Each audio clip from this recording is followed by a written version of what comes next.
Wat denkt dat het herbarium Frisicum alleen nog Frieske droegplanten had, die had het mis. Meer dan 100.000 planten zitten er in de collectie. Ik heb hier een heel mooi kastje staan. Dat heb ik van iemand uit Leeuwarden gekregen. Het is wel van een Limburger. En dat is van de heer Sloots, Jan Sloots. Is ook nog een bekende kunstenaar geweest in Brabant. En daar is dit van uit zijn studietijd toen hij in het seminarie in Valkenburg was. En dit zijn zijn planten toen hij in die tijd in de seminarie zat. Dus het zijn allemaal Limburgse planten.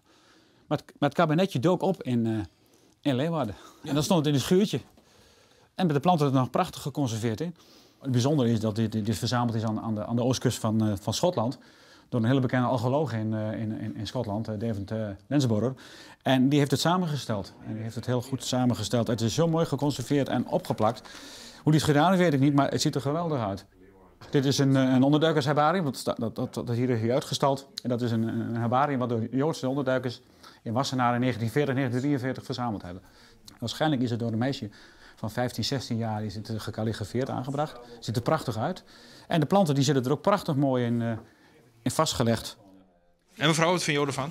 Geweldig, ontzettend mooi. Een fantastische hobby.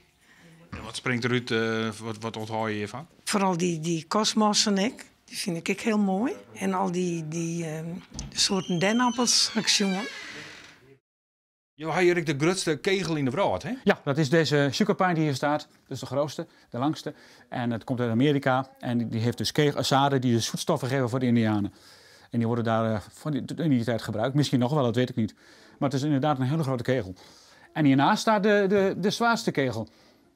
Die pak ik even op. Hij is ontzettend zwaar. Ik moet hem met 2 handen pakken. En die komt dus in Californië voor. En nou ja, je kunt voorstellen als je in een bos loopt en dan hangt je krijgt zo'n kegel op je hoofd, dat het echt een widow's nightmare is. Widow's Nightmare? Widow's nightmare. De komende tijd had Meijer het nog druk, maar nee binnenbrachte sammelingen droegplanten.